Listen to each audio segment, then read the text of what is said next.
आगे अब स्टडी करेंगे इलेक्ट्रिक फ्लक्स। ठीक है, इलेक्ट्रिक फ्लक्स क्या है? इलेक्ट्रिक फ्लक्स एक तरह की स्केलर क्वांटिटी है। कोई इलेक्ट्रिक फील्ड लाइंस की क्वांटिटी या इलेक्ट्रिक फील्ड लाइंस का नंबर कितना किसी भी कॉइल में से या किसी भी उसमें से कितना पास होगा, वो इलेक्ट्रिक फ्लक्स कहते हैं उसको। ठीक, तो ये एक कॉइल है, ठीक है, और यहाँ सपोज करो ये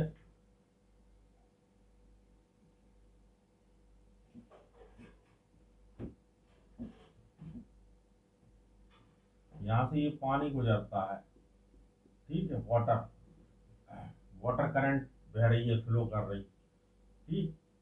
तो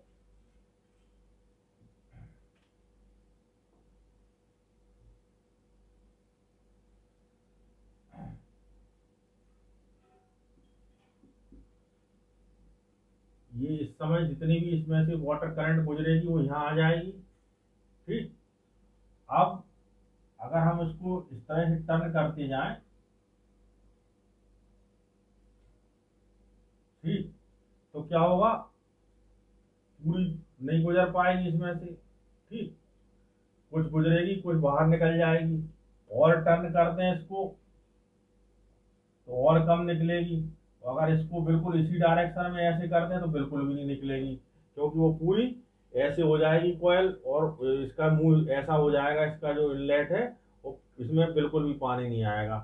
तो इलेक्ट्रिक फ्लक्स भी इस तरह की एक क्वांटिटी है इलेक्ट्रिसिटी की या इलेक्ट्रिक फील्ड लाइंस की, कि कितनी इसमें से पास होंगी।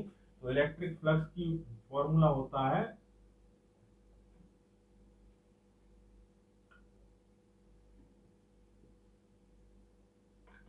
ई इंटू डेल्टा एस, ठीक है।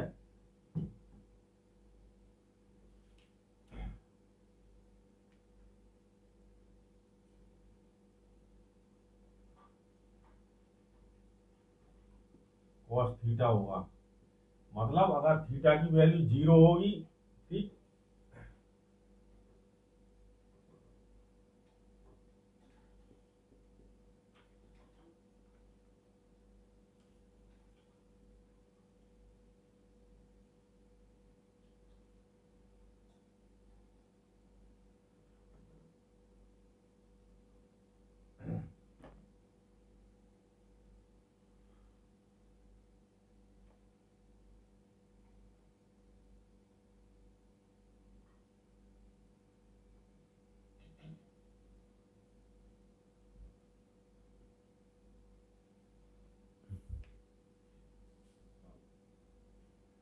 एरिया वेक्टर इस ई के संग में थीटा एंगल बना रहा है, ठीक है। तो इसकी फॉर्मूला होगा फाई का, फ्लक्स का, phi is equal to E into delta S cos theta, ठीक।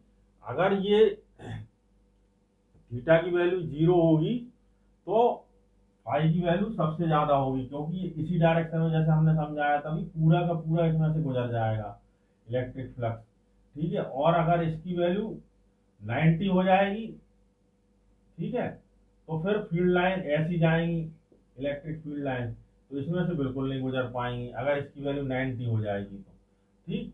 इसके संग में अगर इस तरह से 90 बना देगी तो फिर बिल्कुल नहीं गुजर पाएंगी। तो फाई की वैल्यू, अगर cos थीटा की वैल्यू 0 होती है तो फाई की वैल्यू मैक्सिमम होती है, ठीक है।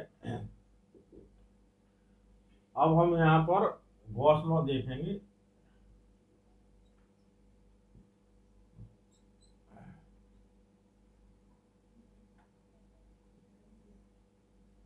ठीक, कोई एक पॉइंट चार्ज है, पॉइंट चार्ज छोटा कैसे स्फीयर होता है छोटा सा, और इसके चारों तरफ हम एक इमेजिनरी सरफेस कंसीडर कर लेंगे, जिसको गॉस सरफेस कहते हैं, ठीक।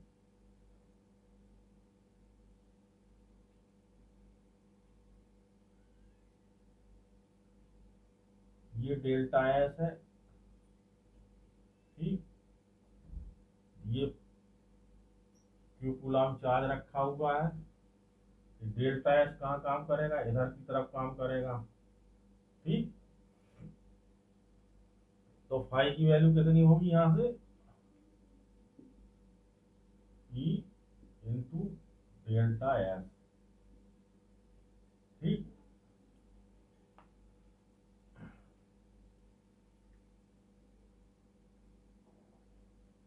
ई की वैल्यू क्या होती, कूलाम लॉ से 1/4πε0 q upon are square, r vector, are unit vector into delta s. ठीक है,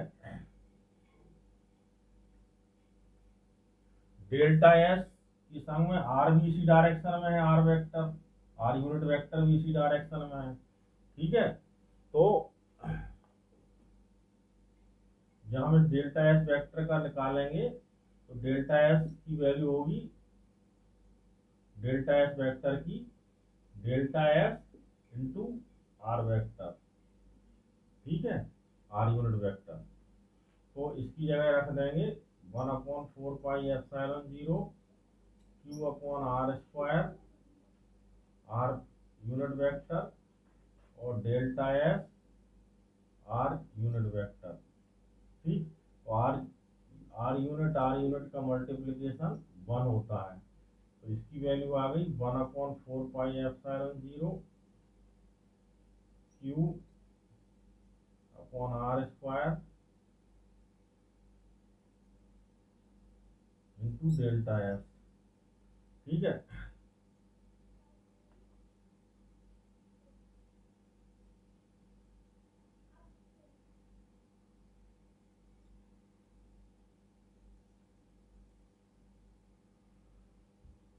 अब ये छोटे से उसकी वैल्यू आई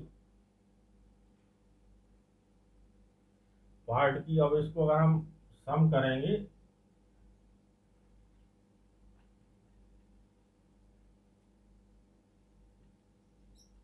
टोटल एस से,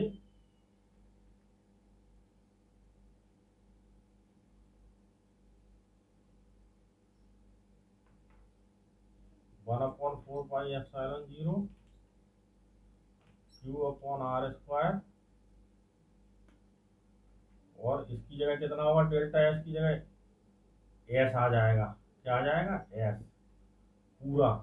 तो एस की वैल्यू कितनी होगी, 1/4πε0 क्यू अपॉन आर स्क्वायर और 4 पाई स्क्वायर इसका, 4 पाई आर स्क्वायर इसका पूरे सरफेस का स्क्वायर का होता है। तो आर स्क्वायर से आर स्क्वायर कट गया, 4 पाई से 4 पाई कट गया, यानी क्यू अपॉन एप्सिलॉन आ गया।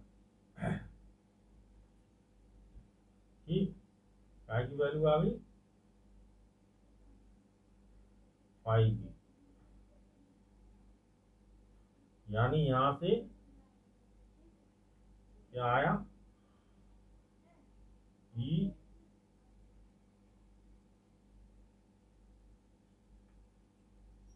S is equal to Q upon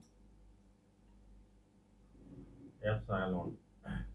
ठीक है, ये स्मॉल एस के लिए थी, ये टोटल एस के लिए है। ठीक,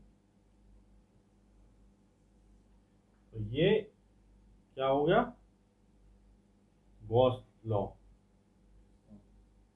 इसको ऐसे भी लिख सकते हैं, ई डी एस का इंटीग्रेशन एस पूरा।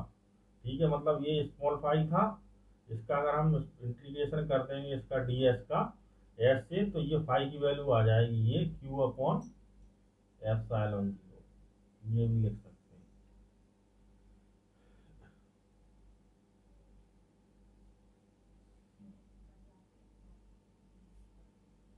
Calculation of E due to long charge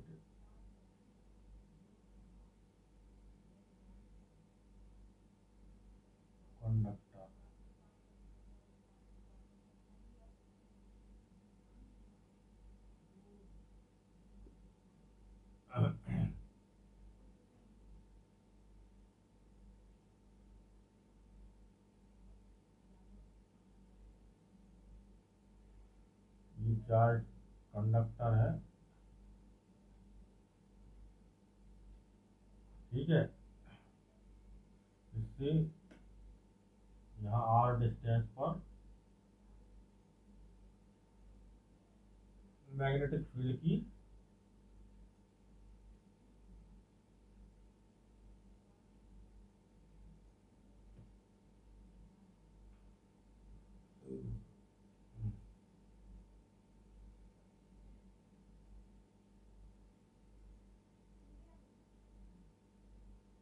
और इलेक्ट्रिक फील्ड की वो कैलकुलेट करना है कितना होगा, ठीक। तो इसमें electric field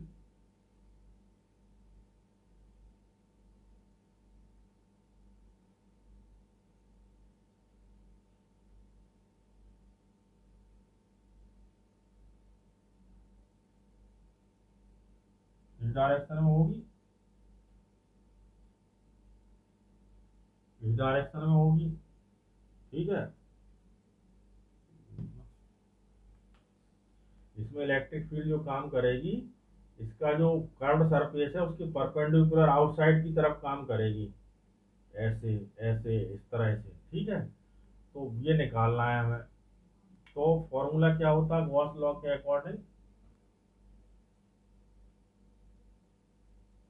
E into D S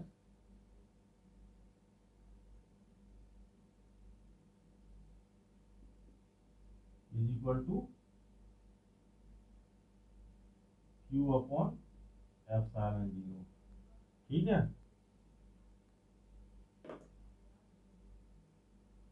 तो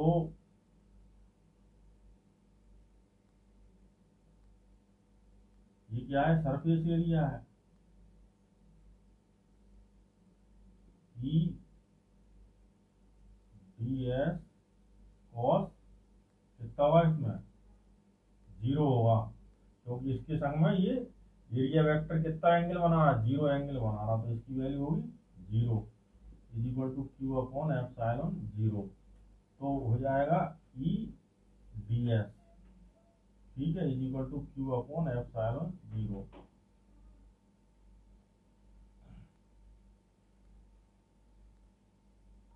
तो जब इसको इंटीग्रेट कर देंगे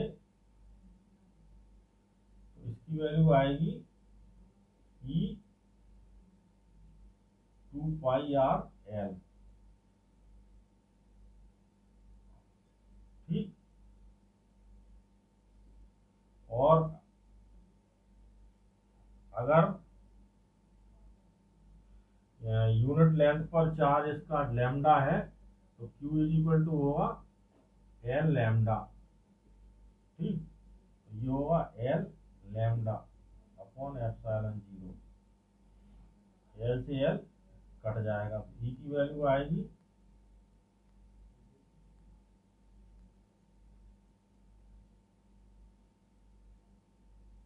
lambda 2 pi epsilon zero are.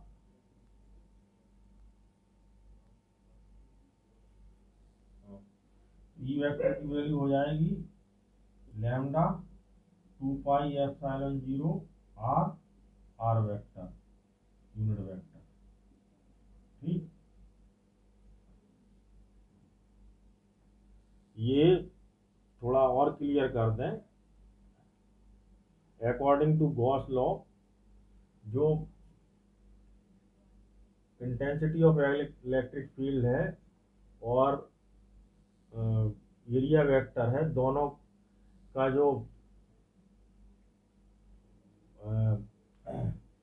Scalar product होता है, ठीक है, यानी डॉट प्रोडक्ट जो होता है वो Q अपॉन एप्सिलॉन जीरो के बराबर होता है, जो हमने गॉस लॉ में देख लिया, ठीक है। अब E इंटू डी एस हमें पूरा नहीं पता, इसलिए E into small D S का मल्टीप्लिक वो इंटीग्रेशन कर लेंगे, ठीक। तो इंटीग्रेशन करेंगे तो यहाँ डी एस की जगह ई डी एस कॉस थीटा आएगा, ठीक है। कॉस थीटा की वैल्यू जीरो है तो जीरो आएगी, कॉस जीरो की वैल्यू वन हो जाएगी, तो ई इंटू डी एस आ जाएगा। जब ई इंटू डी एस का इंटीग्रेशन करेंगे तो ds एक छोटा पार्ट है, इसको पूरा पार्ट लेंगे, जब इसका सरफेस एरिया लेंगे तो ये इस डायरेक्शन में इलेक्ट्रिक फील्ड है, तो यहाँ पे इलेक्ट्रिक फील्ड, यहाँ से कोई फ्लक्स नहीं निकलेगा इधर से, इस दोनों से, तो केवल ये वाला एरिया ही आएगा। ठीक है, इसका जो कर्ड एरिया होता तो उसकी वैल्यू होती 2πrl। ठीक, तो 2πrl, और हमें इसको जो चार्ज डेंसिटी है वो इसकी लैम्डा है, इसकी यूनिट लेंथ पर चार्ज लैम्डा है, तो Q equal to L lambda हो जाएगा, तो इसकी जगह एल लैम्डा रख दिया, एल से एल कैंसिल हो गया, ई की वैल्यू आई लैम्डा अपॉन 2πε0r। अब इसे वेक्टर फॉर्म में लेंगे तो इसको आर का यूनिट वेक्टर आ जाएगा यहाँ पे। तो ये क्या हो जाएगा, calculation of intensity of electric field due to long charge conductor. ठीक, गॉस थ्योरम से ई का कैलकुलेशन करना है किसी चार्ज शीट की वजह से। इसकी चार्ज शीट के दोनों तरफ ही चार्ज है और इसकी चार्ज डेंसिटी है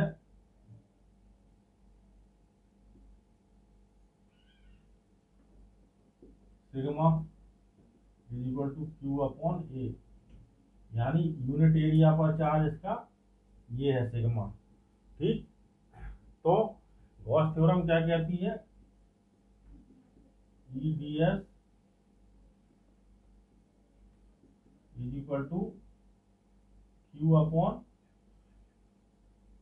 एप्सिलॉन 0। ठीक, तो इसकी एक सिलेंडर कंसीडर करते हैं अपन लोग। ठीक है,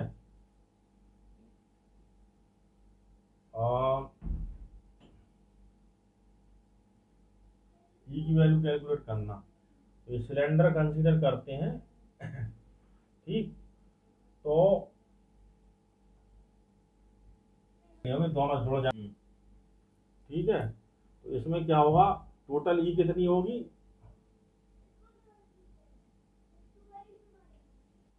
ये गॉसियन सरफेस क्या लिया है इसमें, ये सिलेंडर हमने एक एज्यूम किया इसके दोनों तरफ, और यहाँ से फ्लक्स निकल रहा है, दो इसके जो है समझ लो लिड समझ लो, इनमें से फ्लक्स निकल रहा, तो इसमें भी ई की डायरेक्शन ये होगी, इसमें भी ई की डायरेक्शन ये होगी। अब इस केस में क्या होगा, दोनों फ्लक्स जुड़ जाएंगे, फाई इक्वल टू क्या होता है, ई इंटू डी एस। ठीक है, तो इस केस में ये वाला इससे जितना भी टोटल निकलेगा, ये भी जितना निकलेगा वो टोटल जुड़ जाएगा, तो हमें पहले ये वाली वैल्यू फाइंड करना पड़ेगी, तब गॉस थ्योरम में रख पाएंगे हम इसमें। तो ये अब इस केस में फ्लक्स कहाँ कहाँ से निकलेगा, इधर से भी निकलेगा, इधर से भी निकलेगा, लेकिन यहाँ से फ्लक्स क्यों नहीं निकलेगा, क्योंकि ई की डायरेक्शन यहाँ है, तो मैं यहाँ जब इलेक्ट्रिक फील्ड की लाइन यहाँ से इधर इस तरफ को निकल रही है, तो इसका जो सिलेंडर का जो कर्व सरफेस है वहां पे 0 होगा, मतलब वहां पर ई डी एस, अगर ये हम ये हटाए वेक्टर कॉस थीटा होता है। ठीक है, फाई की वैल्यू अगर ये एरो हटा दें, वेक्टर हटा दें, तो ई डी एस कॉस थीटा होता, तो इस वाले केस के लिए इसकी वैल्यू हो जाएगी 90, तो यहाँ पे फाई 0 हो जाएगा, और इन दोनों के लिए होगी यहाँ पे 0 कॉस 0, तो ये हो जाएगा ई डी एस कॉस 0, और इसके लिए भी जो दोनों जुड़ जाएंगे तो ये हो जाएगा 2e ds। ठीक है, अब क्या कर रहे हैं हम, इसको इंटीग्रेट करना पड़ेगा, क्योंकि ये छोटे से पार्ट के लिए लेंगे, तो जब ds फिर क्या हो जाएगा, ds की जगह इंटीग्रेशन में क्या हो जाएगा, पूरा a आ जाएगा। ठीक, और वैसे ds स्मॉल पार्ट का पाई आर स्क्वायर है, लेकिन ये पूरी सीट का लेंगे तो ये ds की जगह पूरा a आ जाएगा एरिया। ठीक, यहाँ सरफेस एरिया के लिए, प्लेन सरफेस एरिया के लिए q अपॉन एप्सिलॉन, अब इसमें ये रख देंगे। ठीक है, तो ई की वैल्यू आएगी q अपॉन 2 एप्सिलॉन 0, और ये वाली वैल्यू हम यहाँ से पुट रख कर देंगे q की जगह, सिग्मा ए 2 एप्सिलॉन 0। ठीक, तो ये किसी भी सीट के लिए ई की वैल्यू होती है चार्ज सीट की वजह से। ये 2 E equal to Q upon epsilon 0 है, तो ई की वैल्यू कितनी होगी, क्यू अपॉन एप्सिलॉन 0 ए। ठीक, तो ये ए नीचे आएगा, तो ये ए से ये कैंसिल हो जाएगा, तो फॉर्मूला आएगा epsilon 0 sigma 2 upon 2 into epsilon 0, ये आएगा। अभी मैंने दो एप्लीकेशन बताए आपको, एक लॉन्ग चार्ट वायर की वजह से जो ई की वैल्यू निकालना, और एक कोई चार्ट शीट की वजह से ई की वैल्यू निकालना। ठीक है, अब इसके आगे दो एप्लीकेशन और हैं जो इम्पोर्टेंट हैं।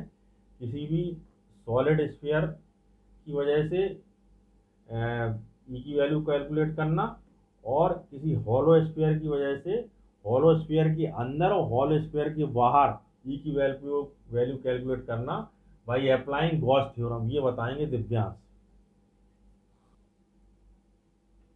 अब हम देखेंगे calculation of E due to spherical shell. Spherical shell मतलब एक हॉलो शेल।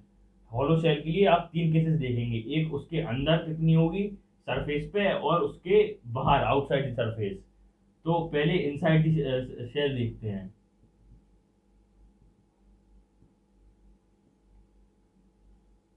तो गॉस थ्योरम के हिसाब से E dot D S equals to Q by epsilon not होता है। अब अंदर हॉलो शेल के स्फेरिकल शेल के अंदर Q की वैल्यू 0 होती, तो Q की वैल्यू 0 मतलब E की वैल्यू भी 0, तो टोटल अंदर इलेक्ट्रिक फील्ड 0 होगी अंदर शेल के। अब हम आउटसाइड दी शेल देखेंगे, तो सबसे पहले इसके लिए आप E डॉट डी एस निकालेंगे। तो E डॉट डी एस का क्लोज इंटीग्रेशन होता है E D S cos theta. अब इसमें कॉस थीटा तो थीटा 0 है, तो 1 हो जाएगा। E D S cos 0 degree, तो ई डॉट डी एस, तो यहाँ पे कॉस 0 की वैल्यू 1 हो जाएगी। अब हम ई डी एस का इंटीग्रेशन करेंगे, तो इस शेल का curve surface area 4 pi r² होता, तो ई इंटू 4 पाई r² रख देंगे हम इंटीग्रेट करके टोटल। अब गॉस थ्योरम अप्लाई करते हैं। E dot D S is equal to Q by epsilon not. E D S की हमने वैल्यू पहले ही निकाल ली थी, इसकी क्लोज इसकी E into 4 pi r², Q by epsilon naught. तो ई की वैल्यू हो जाएगी 1/4 pi r², Q by epsilon naught. और यहाँ पे Q is equal to capital Q लेंगे, बाहर का चार्ज।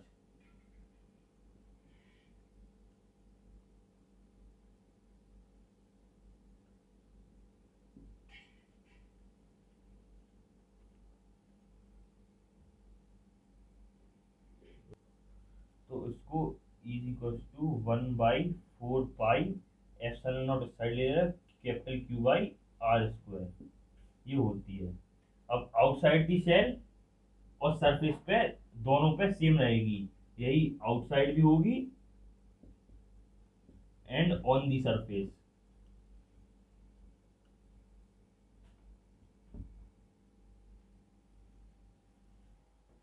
अब हम देखेंगे इलेक्ट्रिक फील्ड सॉलिड स्फीयर के अंदर निकालना। तो ये हॉलो तो है नहीं, इसके अंदर भी चार्ज होगा, तो इसके अंदर भी निकालेंगे और इसके बाहर या सरफेस पे भी निकालेंगे।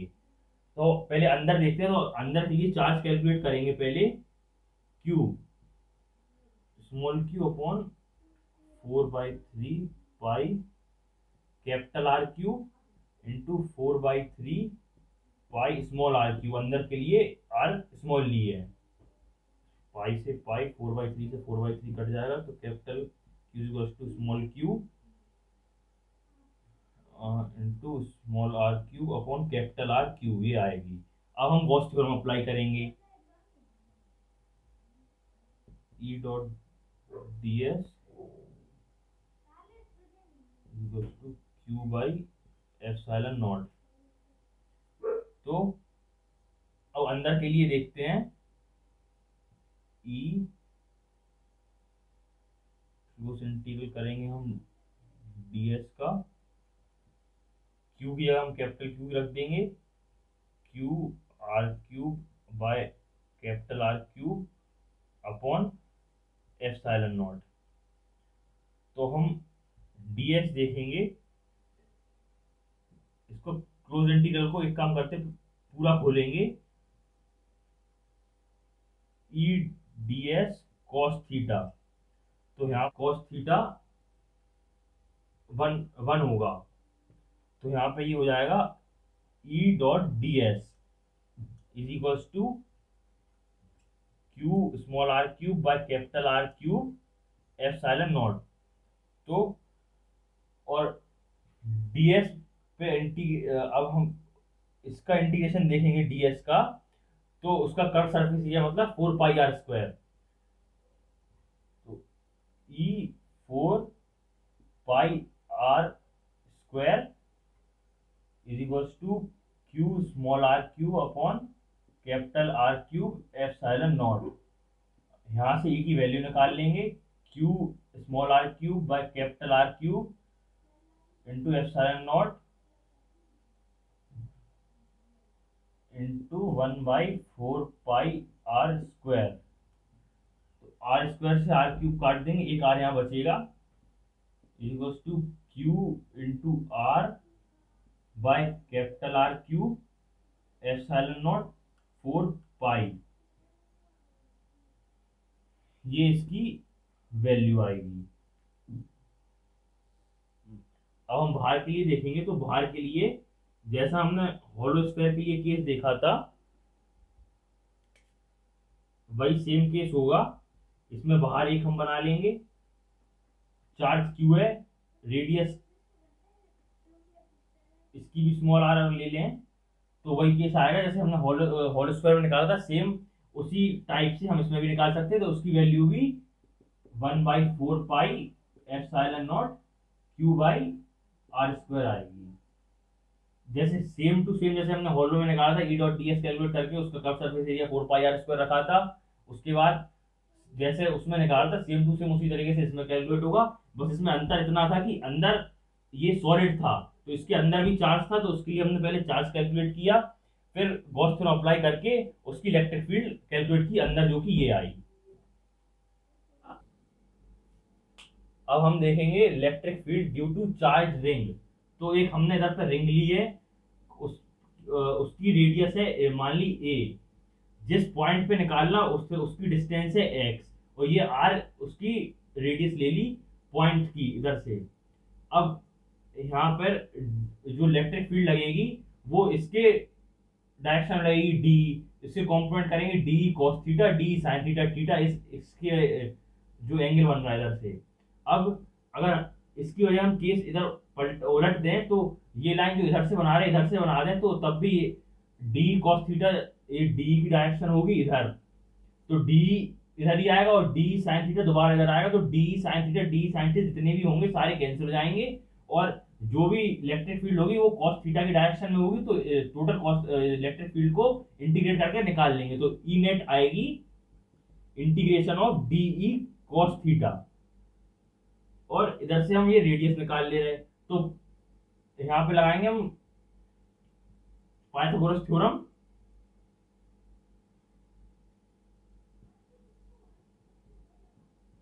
इसका square hypotenuse r square a square plus x square, तो r a square plus x square का रूट, ठीक। इसको हम मान ले रहे इक्वेशन 1। तो अब इधर पे हम डी निकालेंगे, D equals to 1/4 pi epsilon naught D Q by are square. D Q क्यों लिया, क्योंकि यहाँ एक हम छोटा सा चार्ज मान रहे हैं, तो क्यू इज इक्वल्स टू होता है लेमडा एल।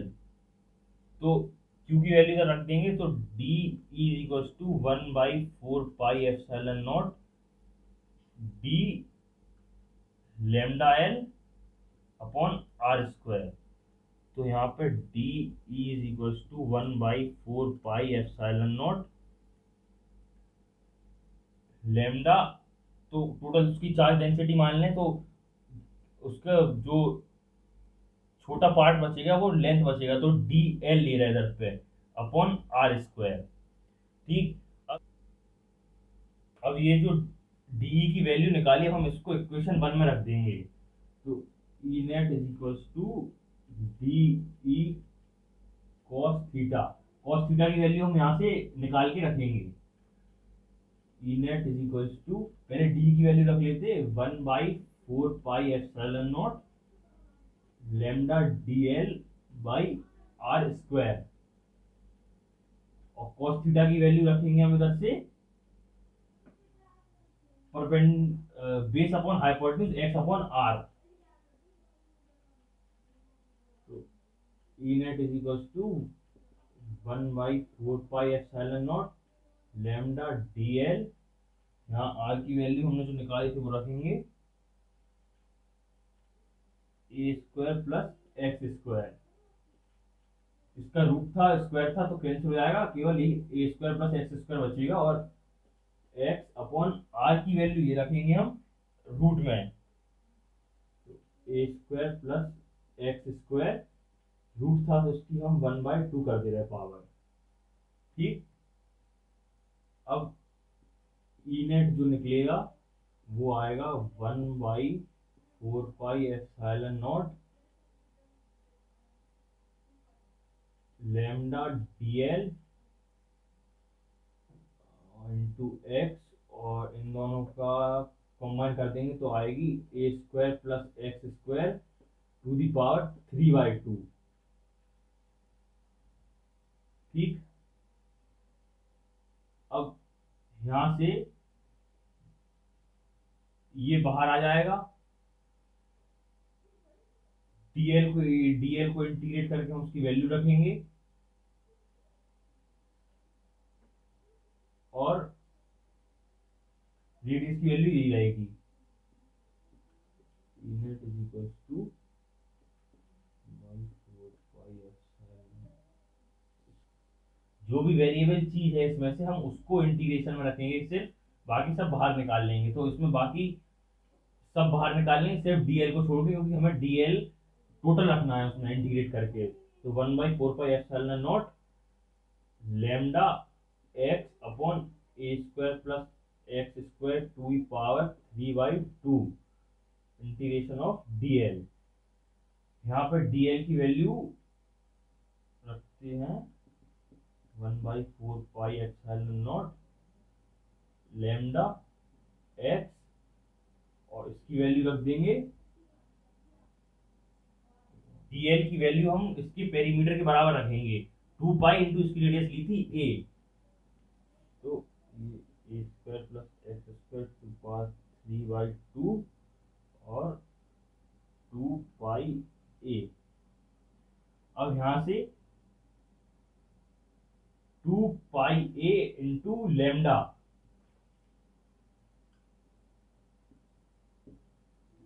की वैल्यू क्यू के बराबर होती, तो e net is equals to q into x upon 4 pi epsilon naught a square plus x square to the power 3/2।